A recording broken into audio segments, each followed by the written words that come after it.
பூமி சிதா சீரியல்ல இப்போ ஒரு வேற லெவல்ல மாயாஜாலமான எபிசோட் வந்திருக்குன்னே சொல்லலாம். மிஸ் பண்ணாம ஃபுல்லோடையும் கேளுங்க. விசியும் சுத்தமா மாட்டேங்குது. பார்க்குறதுக்கே கஷ்டமா இருக்குன்னே சொல்லலாம். பார்க்கலாம் லைக் பண்ணிட்டு பார்த்தீங்கன்னா, நான் கொஞ்சம் பேச வந்து மூடிட்டா இருக்கும். நம்ம ராணி மாட்டுக்கு வந்து அந்த சாமியார்கிட்ட வந்து கேட்குறாங்க, நாகசாவு கிட்ட. அடுத்த சீனே பார்த்தீங்கன்னா வந்து கோயில்ல வந்து ஒரு சாமியார் வந்து உதவி செஞ்சுட்டு இருக்காங்கல்ல, சித்தார்த் குடும்பத்துக்கு. அவர்கிட்ட வந்து நிற்கிறாங்க. "சாமி, நான் அங்க என்ன தெரியுமா சொன்னேன்?" "சொல்லுமா, உனக்காக தான் நான் வந்து ஆவலோட வெயிட் பண்ணிட்டு இருக்கேன். எப்படி இருந்தாலும் நீ இந்த விஷயத்த வந்து என்ன மாரி முடிவெடுப்பேன்னு எனக்கு சத்தியமா தெரியலங்கிற மாரி, நாகசாவு கிட்ட அப்படி என்ன பேசினேங்கிற மாரி கோயில்ல இருக்கிற சாமியார் வந்து கேட்குறாங்க. நான் வந்து அவர்கிட்ட வந்து பேசின விஷயத்தெல்லாம் உங்ககிட்ட சொல்றேன். நீங்க தான் எனக்கு உதவி செய்யணும். நீ உதவி கேட்கிறத பார்த்தா, நிச்சயம் நீ என்ன சொல்லியிருப்பன்னு என்னால புரிஞ்சுக்க முடியுது. இருந்தாலும் நீயா உன் வாயால சொல்லுமாங்கிற மாரி அந்த சாமியார் வந்து சொன்னோனே, நாகசா கிட்ட சொன்னோனே, யாராவது ஒருத்தர் தான் இருக்க முடியுங்கிற மாரி சொல்லிட்டாப்புல. எனக்கு ஒரு 5 நிமிஷம் அவகாசம் குடுத்திருந்தாப்புல. எனக்கு பொம்மி அக்கானா ரொம்பவே பிடிக்கும். நான் ஃபீல் பண்ணிட்டு இருந்தேன். இது மாரி ஒரு நிலைமை வந்து எனக்கு வரும்னு எதிரே பார்க்கல. ஆனா பொம்மி அக்காவுக்கு திருப்பி இந்த இடத்துக்கு வரணும். வந்து எல்லாரையும் வந்து நல்லபடியா பார்த்துக்கணும்னு பொம்மி அக்காவுக்கு ஆசையா இருந்துச்சு. அப்படி இருக்க சிச்சுவேஷன்ல நான் என்னோட பொம்மி அக்காவோட ஆசைய வந்து நிறைவேத்தணும்னு சொல்லிட்டு, எல்லாத்துக்கும் சம்மதங்கிற மாரி நாகசாவு கிட்ட வந்து நான் சொல்லிட்டேன். "என்னம்மா சொல்ற ராணி? எல்லாத்துக்கும் சம்மதம்னு சொல்லிட்டியா? அவரு என்ன சொன்னாரு?" "நீ ரொம்பவே வந்து தெய்வம் கடாட்சமான பொண்ணா இருப்பேன்னு தாம்மா நெனைக்கிறேன். நீ ஆசைப்பட்ட விஷயத்த வந்து அடையணுங்கிறதுக்காக, நீ வந்து இப்படி ஒரு முடிவு எடுப்பேன்னு நெனச்சு கூட பார்க்கல. சரிம்மா, உனக்காக உன் பயணத்தில நானும் வந்து இருக்கேன்னு நெனைக்கிறப்ப எனக்கு சந்தோஷமா தான் இருக்குன்னு" நாகசாவும் சொன்னாப்புல. அவரு என்கிட்ட ரகசியமா சொன்னாப்புல. "நீங்க அந்த விஷயத்தெல்லாம் கேட்டு என்ன செய்யணும்னு எனக்கு சொல்லுங்க. நீங்க எனக்கு உதவி செய்வீங்கல்ல. இப்படி ஒருப்பட்ட முடிவு வந்து எடுத்திருக்க. பொம்மி வந்து உன்ன தங்கச்சியா வந்து ஏத்துக்கிட்டது மிகப்பெரிய வந்து வரம்தாம்மா" அப்படின்னு சொல்றாங்க. "அதெல்லாம் இல்ல. அக்கா எனக்கு கிடைச்சது தான் நான் பண்ண பாக்கியங்கிற மாரி விட்டு குடுக்காம பேசுறாங்க. நான் உனக்காக உதவி பண்றேன். நீ அதுக்கு முன்னாடி வந்து கோயில்ல வந்து பொங்கல் வைக்கணும். பொங்கல் வச்சு பூஜையெல்லாம் பண்ணணும். அதுக்கப்புறம் தான் இந்த பூஜைய வந்து உன் குடும்பத்துக்கே தெரியாம பண்ணணும். உன் குடும்பத்துக்கு தெரிஞ்சுச்சுன்னா நிச்சயம் வந்து பண்ண விட மாட்டாங்க. அத மட்டும் ஜாக்கிரதையா வந்து எடுத்துக்கங்கிற" மாரி சொன்னோனே, கோயில்ல வந்து பெல் அடிக்குது. எப்படி இருந்தாலும் 2 பேருக்கும் எந்த பிரச்சனையும் ஆகாத அளவுக்கு அந்த கடவுள் வந்து காப்பாத்த வருவாரு. சிவபெருமானே வருவாருங்கிற மாரி சொன்னோனே, கோயில்ல வந்து டான் டான்னு பெல் அடிக்குது. "பாத்தியாம்மா, அந்த ஈசன நம்புவோமா? அந்த ஈசன நம்புனா நிச்சயம் வந்து கைவிட மாட்டாங்க." அப்படின்னு சொல்லிட்டு இருக்காங்க அந்த இடத்துல. "சாமியே, எல்லாரும் வந்து துணையா நின்னு இந்த பிரச்சனையில வந்து எல்லாரும் வந்து கைகோர்த்து நின்னா மட்டும் தான் சாதிக்க முடியும்." அப்படின்னு சொல்லி ராணி வந்து பேசிட்டு இருக்காங்க. சரி, சித்தார்த்த போய் பார்க்க போலான்னு சொல்லிட்டு அந்த இடத்துல யோசிக்கும்போது, மனோவையும் ரகுவரனையும் காட்டுறாங்க. "ரகுவரா" அப்படின்னு சொல்லி அந்த இடத்துல மனோ வந்து பேச்ச ஆரம்பிக்கிறாங்க. "என்னடா பேர் சொல்லிலாம் கூப்பிடுற? ஆமா, உன்னோட ஒரிஜினல் மாமாக்கே வந்து நீ வந்து மரியாதை குடுக்க மாட்ட. நான் வந்து சாதாரண ஒரு ஆள் தானே. நீ என்னலாம் பேர் சொல்லி கூப்பிடுறதெல்லாம் பிரச்சனையுமே இல்ல. எனக்கு ஒரே ஒரு சந்தேகம். என்ன மாமா?" அப்படின்னு சொல்லும்போது, "மாமான்னு கூப்பிடுறல்டா. என்னோட பொண்டாட்டி அங்க தூரத்தில நிக்கிறாங்கல்ல, அது யாருங்கிற மாரி கேட்டோனே, சும்மா நீ இருக்கவே மாட்டியாயா?"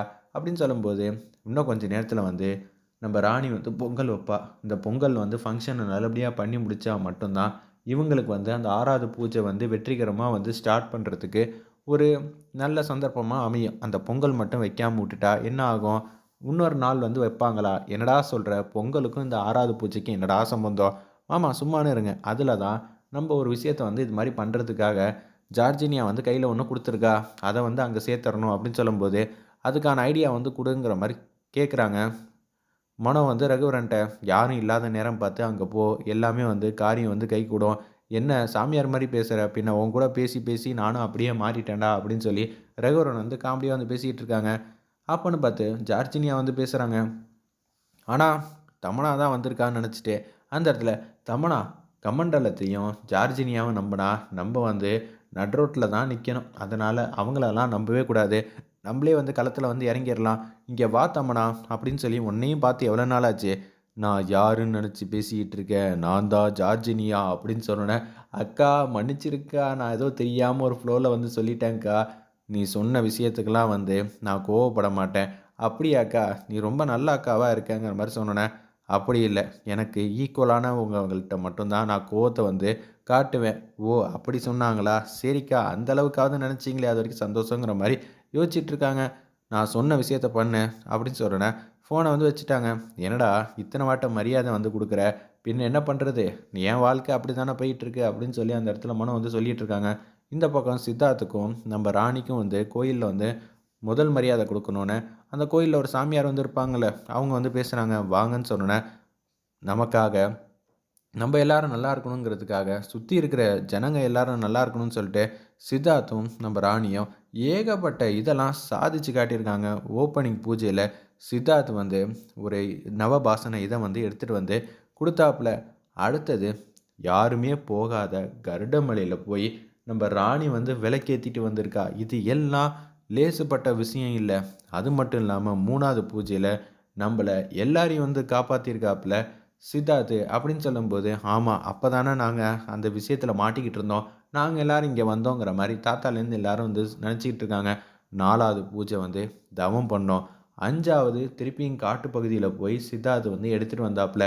6வது இந்த பூஜையை வந்து செய்யறதுக்கு இப்போ தான் இங்கே வந்திருக்கோம். இது எல்லாத்துக்கும் காரணமாக இருக்க இவங்க 2 பேருக்கும் முதல் மரியாதை செஞ்சு தான் இந்த 6வது பூஜையை வந்து தொடங்கணும். அதுக்கு தான் நான் இங்கே வந்திருக்கேன்.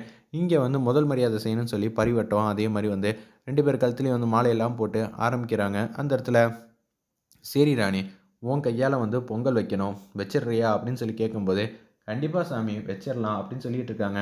அபிஷேகம் பூஜை எல்லாம் பண்ண வேண்டியது இருக்குது. குளத்துலேருந்து போய் தண்ணி எடுத்துகிட்டு வாமா அப்படின்னு சொன்னோன்னு வந்து வேக வேகமாக வராங்க. அச்சச்சோ இப்போன்னு பார்த்தா அக்கா வந்து எல்லா விஷயத்தையும் கேட்டாங்கன்னா அப்புறமேட்டுக்கு என்ன தடுத்து நிப்பாட்டுவாங்களே, என் மேலே சத்தியம் நீ இந்த விஷயத்தில் வந்து தலையிடவே கூடாதுன்னு சொல்லிட்டாங்கன்னா கண்டிப்பாக நான் தலையிட மாட்டேன். அதனால் கண்டிப்பாக எங்கள் அக்கா கிட்ட எந்த விஷயத்தையும் சொல்ல மாட்டேன். எனக்கு பொம்மி அக்கா தான் முக்கியம் அப்படின்னு சொல்லி யோசிக்கும்போது, என்ன ராணி நீ ஏதோ பட்டமாக இருக்கிறத பார்த்தா எனக்கு தெரியாமல் வேறு ஏதோ ஒரு விஷயத்தில் வந்து மாட்டிக்க போகிற இருக்கே அப்படின்னு சொல்கிறாங்க. எந்த விஷயத்துலையும் மாட்டிக்காத அப்படின்னு சொல்லும்போது, அப்படியெல்லாம் ஒன்றும் இல்லைக்கா, உனக்கு எதுவும் பிரச்சனை வந்துச்சா அப்படின்னு சொல்லும்போது தான் சித்ரா வந்து உதவி செஞ்சாங்களே இது மாதிரி நெளிஞ்சிட்டு வந்தப்ப அது எல்லாத்தையும் வந்து சொல்லி முடிக்கிறாங்க. நம்ம பூமி அக்கா நீ ஜாக்கிரதையாக இருக்கணுங்க்கா. இல்லை ராணி நான் ஜாக்கிரதையாக இருக்கிறதெல்லாம் இருக்கட்டும்.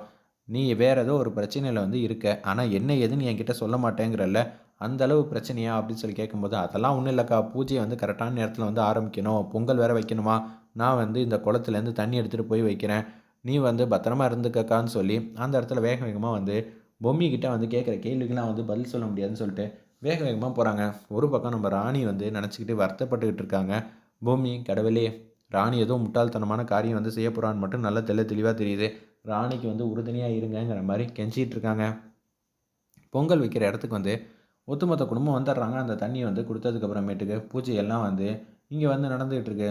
ராணி உன் கையால் வந்து பொங்கல் வைக்கணுமா, அதுக்கப்புறம் தான் எதுவாக இருந்தாலும் நல்லபடியாக வந்து ஆரம்பிக்க போகிறோன்னு சொல்லிட்டு அந்த பூஜையெல்லாம் வந்து செய்யணும் போல இருக்குது. நாகசாகோட சொன்னதை கேட்டு இவங்க எல்லாரும் வந்து நம்ம பொம்மிக்காக வந்து நிற்க போகிறாங்க. ராணியை வந்து காப்பாற்றுறாங்களா இல்லையான்னு சின்னதாக வந்து டிஷ் வச்சுருக்காங்க. பொங்கல் வந்து இங்கே பக்கம் வச்சுக்கிட்டு இருக்கிறப்ப, மாமா ஏதாவது ஐடியா கொடுமாமா, சார்ஜினியா கொடுத்த விஷயத்த வந்து அங்கே கொண்டு போய் சேர்க்கணும்ல, அப்படி சேர்த்தாங்கன்னா அதுக்கப்புறம் இவங்க என்ன செய்வாங்கன்னு நல்லாவே தெரியும். பொங்கலை வந்து என்ன பண்ணுவாங்க, நல்லபடியாக வந்து சாப்பிடுவாங்க. அதுக்கப்புறம் நம்ம நினச்ச காரியம் எல்லாமே வந்து நடந்துருங்கிற மாதிரி இந்த பக்கம் கேவலமாக வந்து யோசிச்சுட்டு இருக்காங்க. மனோ, ஏய் சொல்கிறதுக்கு எல்லாம் ஈஸியாக தான்டா இருக்கும், செய்யணும்டா அப்படின்னு சொல்லும்போது, மாமா ஒழுங்காக வந்து நீ பேச மாட்டியா, என்னடா எப்போ பார்த்தாலும் இப்படியே பண்ணிக்கிட்டு இருக்க, டேய் சொல்கிறது பிரச்சனை இல்லைடா, இதை வந்து நடத்தி காட்டணும்டா அப்படின்னு சொல்லி நம்ம ரகுரன் வந்து காமெடியாக பேசுகிற மாதிரி காட்டி இந்த எபிசோடை வந்து அருமையாக மாதம் முடிச்சிருந்தாங்கன்னே சொல்லலாம்.